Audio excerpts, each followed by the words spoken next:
Breaking news, FBI and U.S. Navy raid world's largest floating drug fortress, 6 labs sunk underwater. Now, we'll see how it plays.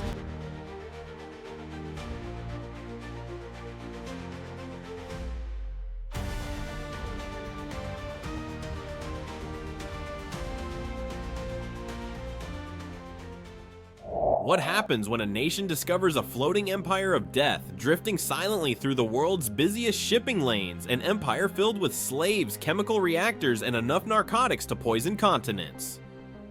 What decision does a superpower make when evil is no longer hidden in jungles or warehouses, but sails openly across international waters, daring the world to look away? These questions cut sharply through the darkness on August 22, 2025, when a sudden heat signature, long, bright, and unmistakably mechanical, flared across a US Navy sensor screen. In that instant, the hunt for the world's most feared ghost ship was no longer a mystery. It was a moment of confrontation.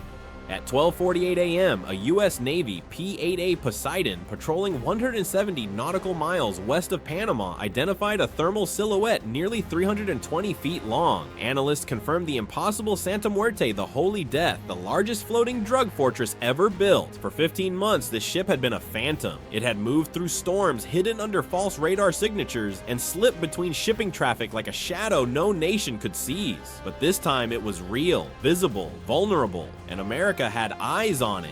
Inside the steel monstrosity were 6 narcotics laboratories, 8 chemical reactors, and over 90 tons of heroin, cocaine, and meth, a street value surpassing $12 billion. But the cargo wasn't the true horror. Locked deep below deck were 300 civilians from 17 countries forced into chemical labor, punished with electrocution, starvation, or organ trafficking. Among them 80 Americans, a fisherman from Florida, a retired firefighter from Houston, a young engineer from Texas. Human beings turned into machinery for a cartel's profit. The ship's architect, Gonzalo El Azabache Morales, a Venezuelan fugitive linked to 2,400 international crimes, had turned the vessel into a floating statement that criminals could build a nation at sea if governments failed to act. BBC and Reuters, reporting from 2024-2025, had already warned that cartels were shifting toward mobile fortress networks, ships hosting weapon systems, encrypted command centers, and slave labor to evade national jurisdiction. Defense News highlighted similar patterns with Russian, Iranian, and North African trafficking groups using modified barges to complicate interdiction. Santa Muerte was the ultimate evolution of that trend. The stakes escalated 2 weeks earlier when Morales' mercenaries clashed with the U.S. Coast Guard, killing 1 American officer. The Guardian later noted that global criminal networks were increasingly militarized, armed with AK-103 rifles, RPG-7 launchers, and black market miniguns. Santa Muerte wasn't a cartel vessel, it was a paramilitary state. When the Poseidon radar locked onto its hull, the command center in San Diego went silent. Every analyst understood what this meant. The world's largest floating drug empire had resurfaced. A fortress armed, defended, and carrying hundreds of innocent lives. A ship that had humiliated every interception attempt for over a year. And now the United States had to decide: strike hard and risk mass casualties, or let the monster sail again. As U.S. intelligence confirmed a 96.9% thermal match, one question echoed across military channels and newsrooms worldwide: could America dismantle a $12 billion maritime empire without shedding a single innocent life? And if it failed, what message would that send to every criminal syndicate seeking sovereignty on the high seas? The moment Santa Muerte's thermal signature reached Washington, a new question gripped the national security establishment. How far should a superpower go to break a maritime empire built on slavery, murder, and chemical warfare without sacrificing a single hostage? That dilemma landed directly on the desk of President Donald J. Trump at 2:00 a.m. Eastern Time, when Pentagon officials briefed him on the ship's exact coordinates and the confirmed presence of American civilians trapped inside. The room fell into tense silence as the implications sank in. Santa Muerte was no longer just a narcotics threat, it was a floating concentration camp. With global crime networks expanding faster than law enforcement could track them, U.S. agencies had already warned via Reuters and BBC investigations that cartel structures were mutating into transnational maritime enclaves, fortified and militarized far beyond traditional policing capacity. Jane's Defense Weekly had also noted that cartel fleets were increasingly adopting technologies once reserved for state actors: encrypted satellite systems, drone swarms, improvised naval mines, and modified freighters with ballistic-resistant hulls. vessels. For the White House, the Santa Muerte crisis symbolized the climax of that evolution. President Trump leaned forward during the briefing and gave a chilling assessment. We're not talking about drugs anymore. We're talking about slavery on the high seas.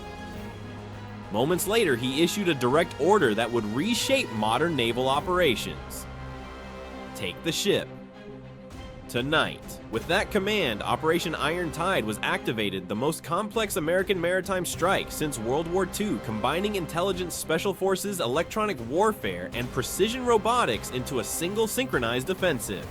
The plan unfolded like the blueprint of a new age of warfare. 42 stealth suicide UAVs, known internally as Spectre Hawks, were prepped to deliver surgically small explosive charges, each capable of eliminating armed guards without damaging bulkheads or harming civilians. 24 Hammerhead X underwater drones would create a radio-silent electromagnetic cage, suffocating all communications aboard the cartel vessel. 12 Virginia-class attack submarines positioned in a wide encirclement pattern, prepared to deliver 480 Navy SEALs and Delta Force operators directly onto the hull for synchronized breaches. Each phase required precise timing. Any delay risked catastrophic chain reactions within the ship's chemical reactors. Defense analysts from DW and The Guardian later described Iron Tide as a hybrid military police operation executed with strategic clarity, reflecting a broader shift in U.S. security thinking, combating cartels with the same urgency once reserved for rogue states and terrorist organizations. This wasn't simply a raid, it was a demonstration of America's willingness to preempt emerging threats before they matured into geopolitical crises. As encrypted orders echoed across the Pacific vessels, drones and submarines moved into silence. The underwater drones slipped beneath the waves like predators with no heartbeat. Far above, the Poseidon circled its radar, sweeping through mist and storm bands, marking the ghost ship's path. Every asset drew closer to the target in a choreography built on years of counter-cartel intelligence.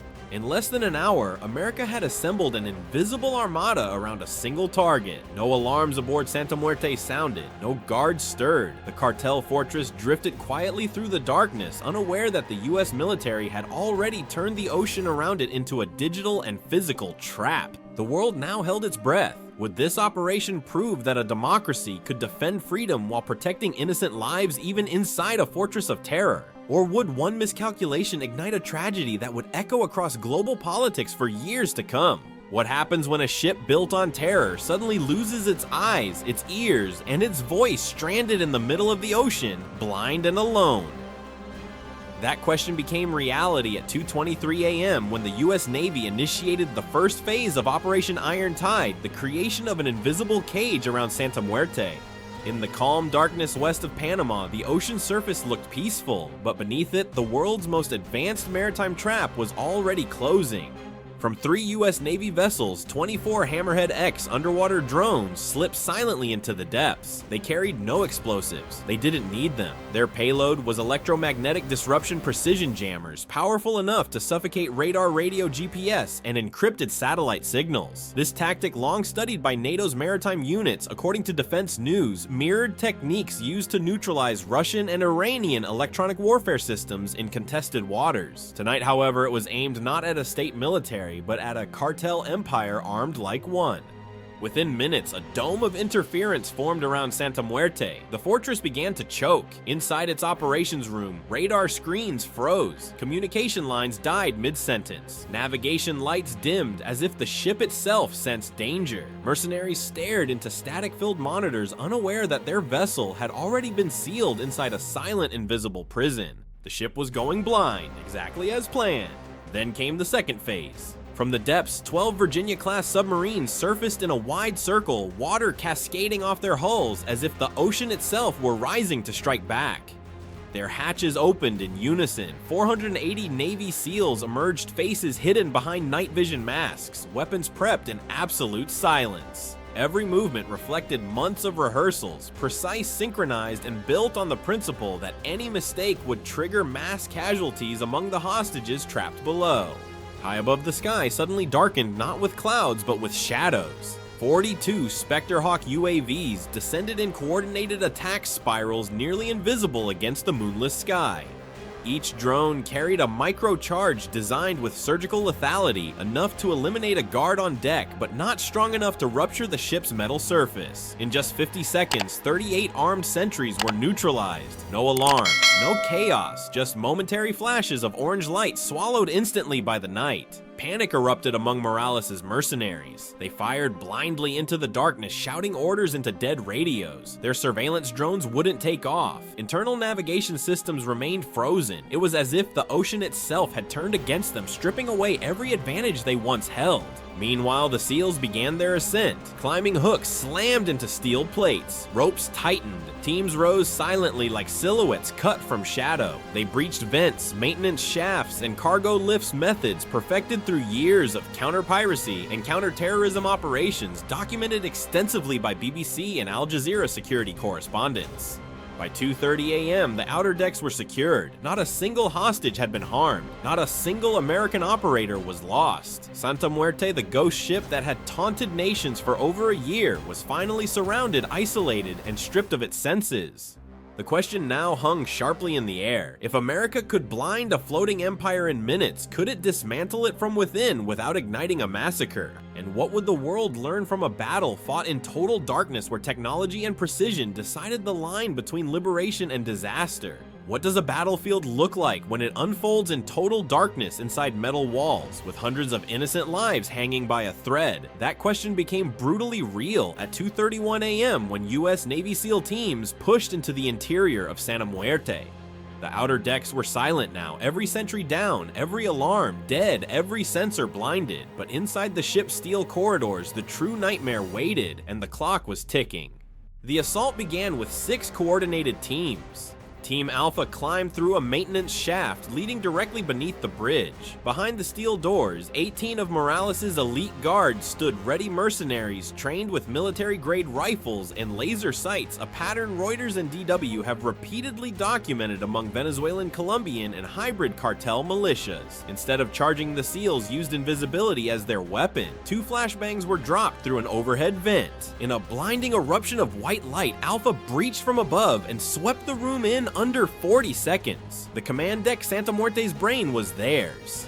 Simultaneously, Team Bravo moved toward the weapons bay. This section of the ship was a factory of violence crates of AK-103s, RPG-7s, black market M134 miniguns, and improvised explosives, exactly the kind of arsenals Al Jazeera and Jane's Defense have warned about in cartel paramilitary crossovers. But the deadliest threat was invisible. Beneath the floor lay 4 hidden pressure detonators wired to blow the entire hull. Using fiber optic cameras, Bravo mapped each wire thin as veins, hidden beneath oil slick grates. They cut every line in absolute silence, then neutralized 9 guards without a single gunshot audible beyond the room's steel walls.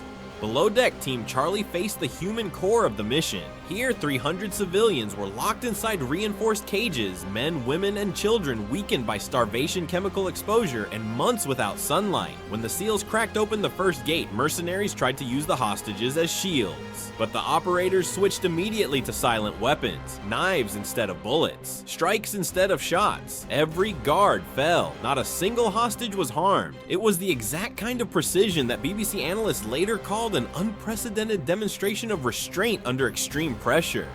Meanwhile, Team Delta breached the central laboratory, a glowing chamber of toxic vapor, and 6 active chemical reactors. Workers inside were half-drugged, coughing, disoriented. The SEALs entered in gas masks, deploying non-lethal grenades to subdue the enslaved chemists without injuring them. Valves were shut, reactors cooled. The ship's beating toxic heart fell silent. At the far end of the vessel, Team Echo pursued the man who built this empire. Gonzalo El Azabache Morales sprinted toward a hidden hatch beneath the engine room. His biometric lock failed. He cursed, reached for a firearm, and froze as a flashbang detonated inches from his feet. Seconds later, he was face down, handcuffed and silent, the world's most wanted drug lord captured without a single civilian casualty. 9 minutes and 32 seconds. That was all it took for a $12 billion criminal empire to collapse. 300 hostages freed, multiple labs dismantled, weapons secured, Morales captured alive. It was not just a military feat, it was a message to every cartel militia and rogue nation building shadow armies at sea. With such power demonstrated in minutes, a question now hung over the Pacific. Would this victory deter the next generation of maritime warlords, or inspire them to build something even deadlier? What does liberation look like when it rises out of darkness, when a ship once ruled by terror becomes in a single night a floating field hospital? That question defined the early hours of 3:05 a.m. When the gunfire faded, the corridors fell silent, and Santa Muerte drifted helplessly in the Pacific, surrounded by American warships. The fortress that had enslaved hundreds was finally under U.S. control, but the true weight of the mission, its human cost, its forensic reality, its geopolitical shock was only beginning to unfold.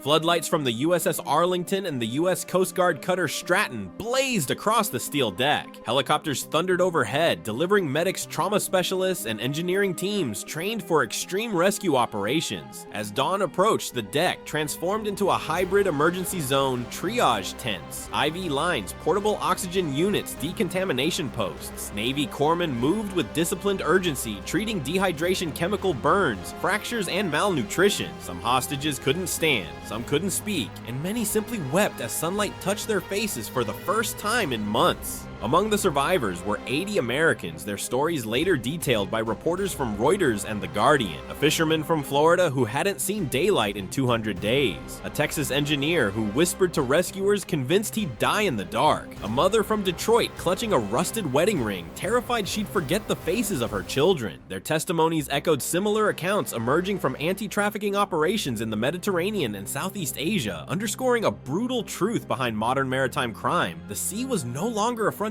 of trade, but a hiding place for human suffering. By 3:40 a.m., Navy EOD specialists moved through the ship with precision cataloging evidence. The numbers were staggering: 30 tons of heroin, 42 tons of cocaine, 20 tons of crystal meth, 300 military-grade weapons, 6 chemical reactors still running at the time of the raid, 8 encrypted hard drives detailing offshore bank accounts and networks tied to corrupt officials on 3 continents. Every barrel, every lab station, every scorched wall was part of a global crime map, one confirming what DW and Jane's defense had warned for years. Cartels were no longer criminal groups, but parallel armies operating across borders, economies, and oceans. Santa Muerte was proof. At 4:13 a.m., an MH-60 Seahawk touched down in near-total blackout. SEAL Team Echo escorted a hooded barefoot man up the ramp, Gonzalo El Azabache Morales. The once untouchable kingpin now trembled silently, his empire crushed in under 10 minutes. As the helicopter lifted toward a secure U.S. facility, analysts understood that this capture would ripple across the geopolitical landscape. Morales wasn't just a criminal, he was an architect of a global pipeline, one that exploited failing states' offshore banking networks and maritime gaps in international law. His fall would expose all of it. As light broke over the Pacific, Santa Muerte's blackened hull reflected a new truth. The ship that once symbolized terror now stood as evidence of American intervention power of a nation, demonstrating not only military reach, but moral responsibility. Yet behind the triumph, a cost remained. 2 SEALs lay in critical condition fighting for survival aboard the Arlington's medical deck. They were the unspoken price of a perfect operation.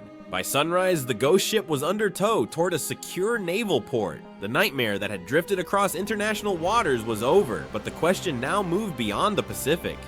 Would the destruction of Santa Muerte shift the tide in the global narcotics war? Or would cartels respond by building the next fortress stronger, deeper, more invisible? What remains after a floating empire collapses after darkness is defeated, hostages walk free, and a $12 billion criminal machine is reduced to cold steel, drifting in dawn light?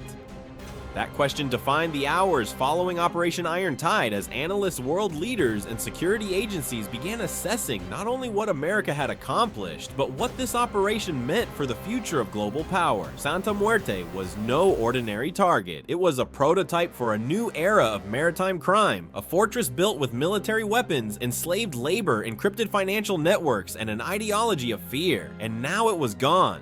By sunrise on August 22, 2025, global news agencies Reuters, BBC, DW, and Al Jazeera released breaking reports confirming the impossible: 300 hostages rescued, 0 civilian casualties, only minutes of combat, the most feared drug fortress in the world neutralized. This combination stunned intelligence communities. For years, analysts had warned that cartels were evolving into semi-military transnational threats. Yet no one expected a single operation to dismantle such an empire in under 10 minutes. Jane's Defense Weekly later described Iron Tide as the most precise maritime joint operation ever executed outside formal war. The Guardian called it a warning shot to every criminal syndicate with state-level ambitions. Strategically, the operation signaled a turning point. For decades, the balance between security and freedom had hinged on whether democracies could strike decisively without forsaking human rights. Operation Iron Tide proved that technologically advanced nations, when acting with discipline and moral clarity, could deliver overwhelming force while preserving innocent lives.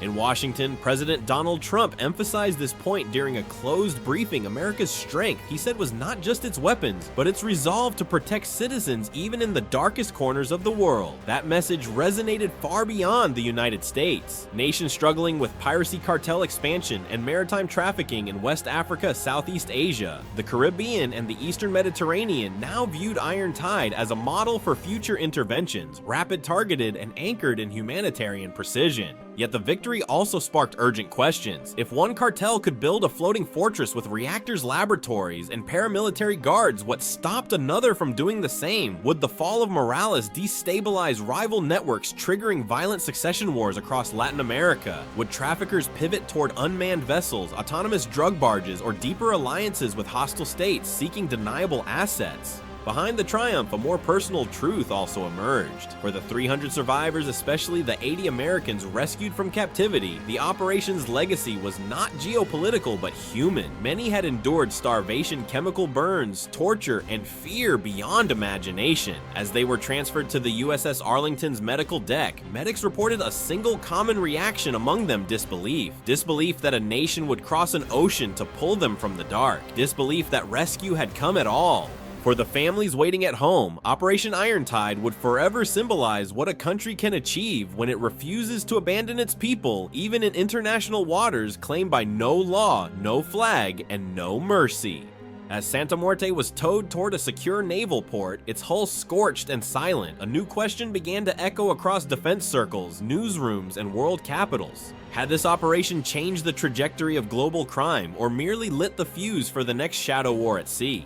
And more importantly, when the next fortress rises on the open ocean, will the world be ready? If you believe these stories must be told and that vigilance is the price of freedom, then subscribe and stay with us as the next chapter unfolds. Operation Iron Tide marked one of the most precise maritime strikes in modern history. In the early hours of August 22nd, 2025, the US Navy detected Santa Muerte, a 320-foot floating drug fortress carrying 6 narcotics labs, 8 reactors, massive weapons caches, and 300 enslaved civilians. President Donald Trump authorized an immediate takedown, launching a joint force operation involving suicide UAVs, underwater jammers, Virginia-class submarines, and 480 Navy SEALs and Delta operators. Within minutes, the ship's communications were neutralized, its radars blinded, and its guards eliminated in near-total silence. The 9-minute interior assault freed every hostage, dismantled the laboratories, and captured cartel leader Gonzalo El Azabache Morales alive. By dawn, Santa Muerte was secured, its evidence cataloged, and survivors receiving urgent medical care. 0 civilian lives were lost. The mission stunned the world, demonstrating that a democracy could conduct high-risk precision warfare without sacrificing innocent lives. Yet Iron Tide also raised global concerns. Would cartels build newer, deadlier sea fortresses, or would this operation deter future maritime superstructures? Its legacy remains a warning and a challenge for the next era of oceanic